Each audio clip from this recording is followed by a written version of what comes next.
we're about to start Mantinea, which I swear there's one called Mantinea somewhere, but not in the Alexander box. Maybe somewhere in SPQR, I don't remember.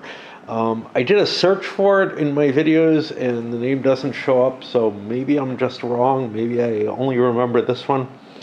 Who knows? Anyhow, when I did Silesia, I got a response back from someone. Apparently GMT released errata for this second edition of Phalanx because it didn't get fixed in the many years. I mean, what are we talking? More than a decade between the two editions of Phalanx, where the ditch did not count because it didn't exist in the game. Well, you put a lot of rules in for something that didn't exist. I'm not sure I believe their errata, but it was a tremendous impediment to the game. So what's up with this one? Well, this one is Spartans versus Achaean League. No Macedonians in here, no successor stuff. Why is it in Phalanx? Well, it's the right time. Not too much excitement here. So you got something kind of weird, which is the Achaean League is set up with a ditch in this one. We did not look up what the ditch does. Does it do the same thing as in the last one? No. It's one level lower with no other effects other than provided by the up-down levels. It's basically just a depression in the ground. Apparently natural from what they can tell. This is a battle in which almost nothing seems to make sense between, there's two historical sources, and then when Delbruck commented on it, he's like, neither of these makes any sense. And Mr. Berg, when he looked at it, was kind of like, well, I'll try to guess what I can and put this interesting battle together. So what do we have? Well, what's kind of interesting is that the Achaean League allowed the Spartans to pull up some missile weaponry, some heavy missile weaponry, which are claimed to be catapults, but that seems highly unlikely. So they're being traced in the sense of not being onagers. It seems to be more that there's some kind of ballista type thing in what, oxy something or another, not oxycotton. Yeah, we got notes on them somewhere. D. These are not Oxybeles of Alexander, but catapults. Exactly what's catapulted is not known, so basically ballistae as it happens. But they use the same effects as with the Oxybeles, hence 11.8 applies. Well, I haven't looked at 11.8, so I'll have to go look at that. So what's going on here? You've got your Phalanx line. The Achaeans have spread their line out, presumably for extending it so that they can kind of better envelop, but that ruins any capability for a line command on it. And may open up other problems, because if a hole in the, if a hole happens in a Phalanx line, in a double-sized counter line, it's usually pretty easy to slip some flanking stuff in. I really don't like these things, except for they have, and I don't mean in terms of application, I just mean in terms of how effective they are in the game, except for the fact that they have this sort of mystical, magical capability to survive stuff. And, I mean, there's rules in there that make them have that ability. I'm not sure how much I believe in that ability. Like, why are smaller, more articulated units that are just the same quality less able to kind of form together into a mass? I don't know. But we won't touch into that. Anything exciting here? Leadership doesn't look terribly good for either side, although we've got one decent leader over on the Achaean League. Historically, I looked over the story here.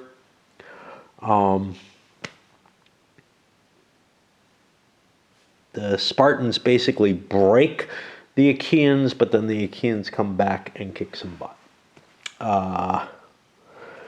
They give Spartans higher numbers,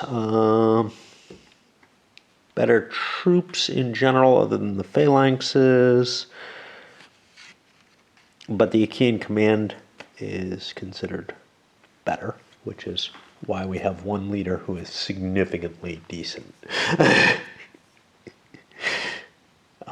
We have nothing that qualifies. I mean, a 4 is our best leader over on the Spartan side. Command restrictions. Alexademus can command only phalanxes. That's this guy here. Polyanus can command only medium and light infantry.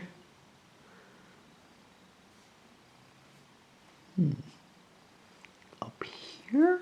That doesn't make sense. He's in the wrong place for that. 4820. Oh. He's sitting on top of some cavalry. That's interesting. Aristonate. I'm not going to be able to pronounce that. I've had too much to drink. Aristonetus can command only heavy cav. That's over here. And I guess the overall commander can command anything, but it is odd to have the commander on top of the cavalry who can't command it. And we got our lines, phalanx, medium and light infantry combined, heavy cav and light cav, each has their own line. And then over for the Spartans, what are our special rules? Oxybeles and Pelopidas can command only cavalry, and that's going to be on the 2 flanks.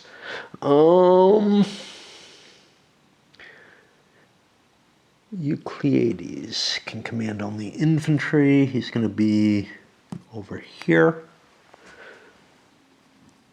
sitting on infantry at least. The lines, the Spartan phalanx, medium and light infantry combined, that's going to be this side, and the light cav, we have actually 2 forces of light cav, but one of them is relatively minor. What about special rules? The trench we already talked about. Mantinea back here. Retreating Achaean units can enter it through either of the road hexes, and they stop there. They don't have to leave the map. They're not considered eliminated for victory. However, they can't leave the city once they do. There's no stacking restrictions. Spartans cannot enter the city. You just prevent those units from dying. And you're allowed to retreat, which to me means you can route into there and save your points. Retreat edge, the Achaeans retreat towards Mantinea. The Spartans retreat to the southern edge west of the trees. Now I got to figure things out because my compass doesn't have west. This way. I remember that. Okay. Achaeans need 50 route points to break. Spartans only need 45. I think that doesn't include the catapults, but I haven't looked at the rules for catapults. Silly me, 11.8. Huh. Interesting thing that. They ain't in here. Okay. Well, I'm probably going to have to look for the rules from the 5th edition to see if they cover them. Otherwise, I got no idea. And I'm worried they will not be here. Well, we got Oxybeles here, so at least I have a combat chart on them.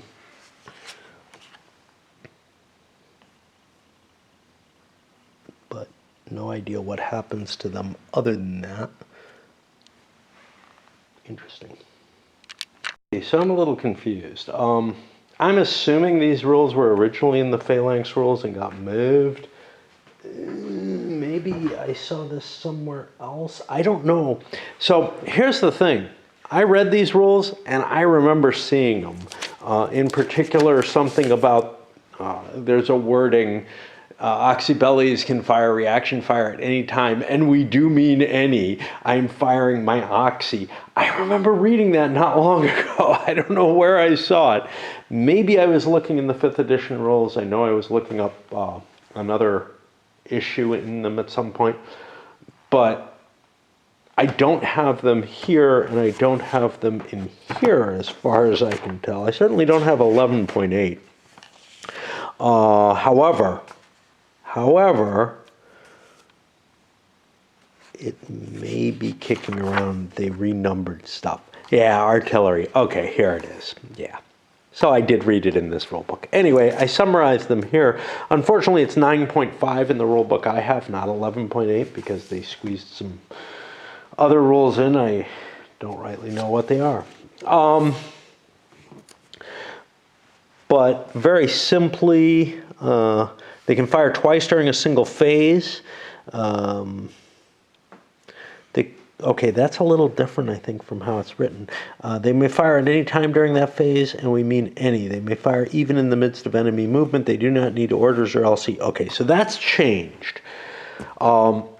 Now you have to activate them with an individual order to fire.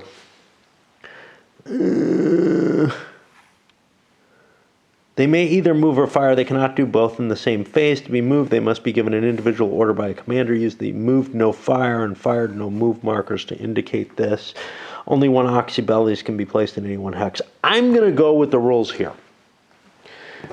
These seem, the ones that I just pulled up and wrote down, seem a little more specific, but, and maybe trying to cover some cases where I think you had to give them an order to fire, but I'm not sure about that. And basically, they have two sides to them. And I can't tell you which side means what. But one side means they're ready to move, and one means they're ready to fire. We're going to call this the ready to fire side. Probably actually is here.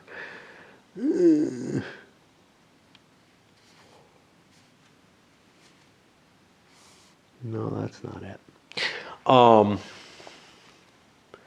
And there are these markers that indicate that they fired once or twice. Now, the current rules that are more vetted and whatever are a little obscure or ambiguous. You can make 2 attacks per turn, and they say you can make 2 reaction fires at any time. I think the old rules made more sense. You can fire twice at any time during your action. That makes more sense to me. I had combined these and said, hey, aren't these the same thing? Because they use the same counters. And these rules actually make more sense to me than what's in the 5th edition or whatever. I don't want to start yet. I think I'll waste the rest of the night. I'm close to bedtime anyway. Reading The Pragmatic War. Rules to another game in the No Peace Without Spain series, and this one seems significantly different, but it's been a while since I've played any of them, and I feel like there are things in it that are a little different. Anyway, but I may be completely mistaken, and it does feel like it has a lot more chrome in it. Anyway, we're going to get to this, maybe get a little bit in tomorrow, but I go dancing for the first time in like over a month. Start a new battle. There's always sort of a, gosh, how are my commanders going to work out? Whatever. You know, a certain learning curve on each battle in terms of what the flow of the commanders is going to be like. And it's always kind of surprising to me to see. Just, I mean, not like, ooh, I'm surprised. It's just, the word is there's a puzzle there each time, and it's not, you know, it becomes a pattern as you fight your way through the battle, if the battle lasts more than a turn or two. Okay, so what happened here? Well, this guy is a wonderful 2 initiative. So he opened things up, mounting up his heavy cav and moving forward a little bit, scared away some of the light cav. We went over here, the light cav over here, launched attacks and routed this force. I was hoping actually to pin the commander so that things would go badly there. I think the commander is allowed to withdraw anyway if he wanted to, but I left him there for the combat capability, I guess. I don't know. This is a tight situation and kind of weird because I've got all these stupid missiles in the way of my phalanx, and I don't necessarily want to go charging forward through that slope. That's it's not a big penalty, but I'm facing essentially equivalent forces. Now, I could get 2 to 1 on a couple of these phalanxes and hit a third one at 1 to 1 with a penalty going uphill. But I'd have to do the pain of moving the firepower. Anyway, we got a reactivation over here of this unit. These guys did some harassment on their first activation.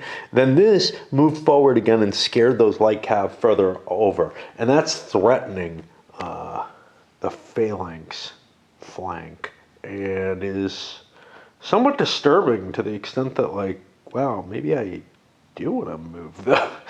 Maybe I want to get out of there. I don't have an easy way out though, and I don't have something to protect against those calves. So now, in the historical documents, these heavy cav are sort of mentioned, but they don't seem to have had much effect on the battle. On the other hand, Berg replies back with, "You'll probably be able to do quite a bit with them." Yeah, so far it looks like they're endangering the whole battle. The Spartans go first in the cav here because of all these 3-point leaders. Now I got a 4 here. He's got to go next, actually. But coming over to this side, the light cav tried to push around, did some damage on the initial strike. Light infantry pushed forward, didn't do a hell of a lot. And then over here, this guy who has a whole bunch of different things listed on his counter, but doesn't seem to have any command restrictions for this scenario. So rallied 2 of his cav. One of them he sent to the dead bin, and kind of did a counter push with the infantry, which chased the light cav back, and did an okay pushback on the light infantry, in part because I had a medium infantry hitting here. This is one of the Achaean units. And now we come to kind of the complicated part where I don't know what the hell to do. This guy can run around and try to help other units while, I just focus on my artillery and leave my phalanx there in case he wants to push forward and give me the advantage by walking through the trench, basically, and into my firepower. Screwed up, I was reading the wrong person's command instructions. This Polypanus here, Polyanus, can only command medium and light infantry. So I used him for cav where I shouldn't have been allowed to. That's terrible. I'm not going to reverse that, but yeah. I looked over here thinking he was this side because there's tan units over here. Whatever. Yeah. Oh well. I don't know what the hell to do with the phalanx here. This guy's only allowed to command phalanx units, right? Yeah. I mean, I can either pass with him or I can launch an attack and give up my defensive position. I almost feel like an attack here against the artillery is probably not a bad idea.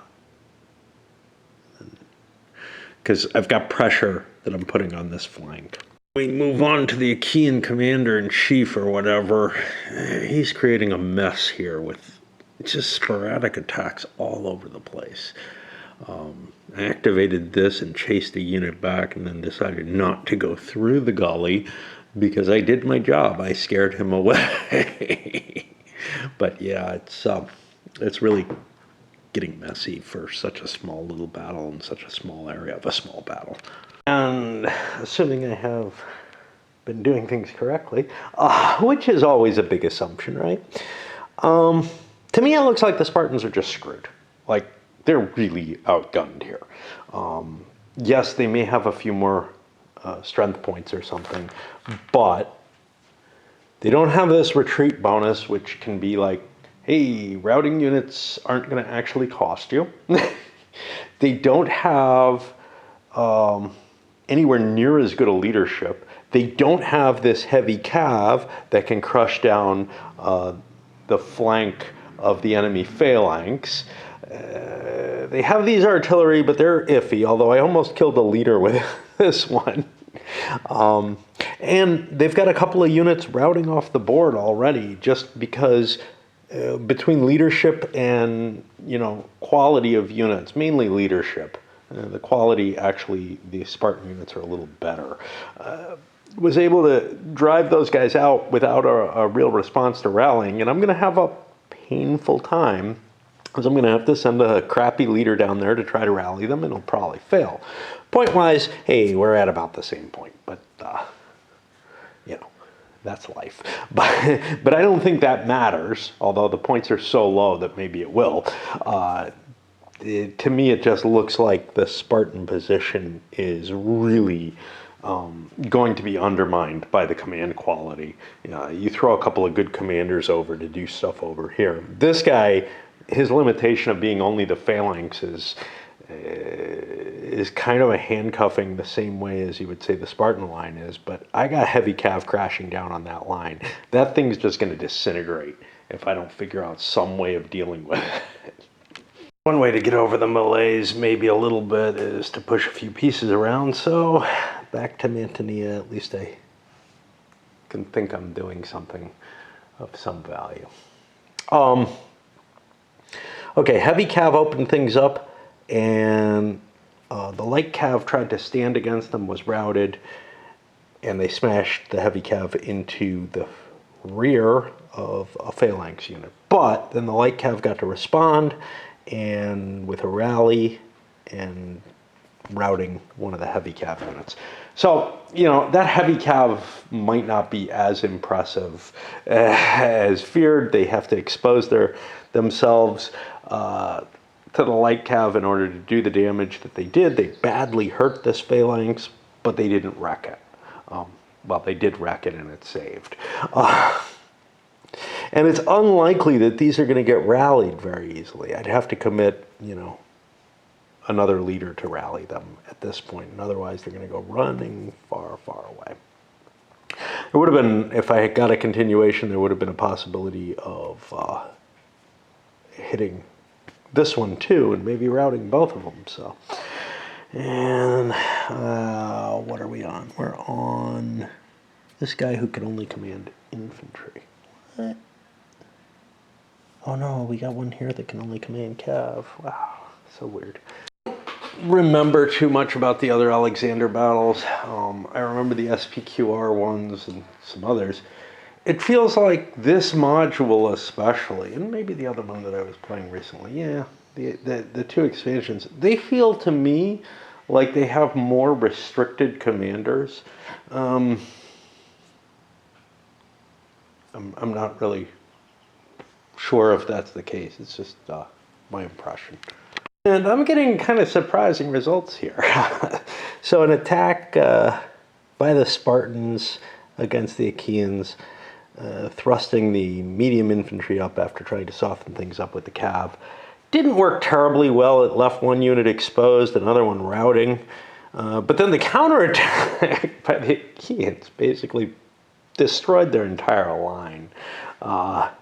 Route throughs and such not are causing the whole line to just collapse over there. Kind of an interesting situation. I'm not used to seeing stuff like that. I've got this. Damn, I don't know if I want to do much with it. I continued my attack on this, didn't get the win. I mean, I pushed him over again and he survived it.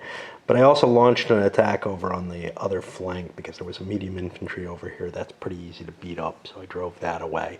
That kind of makes things a little bit more random over here. Kind of sending the phalanxes in piecemeal, and I don't know, they're doing okay, so I guess. But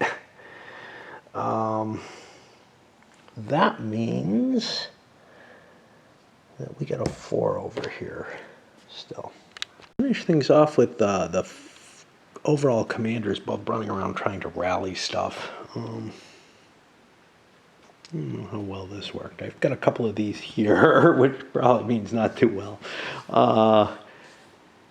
We did launch a couple of ancillary attacks over here to try to dislodge things. For example, this light cav got hit.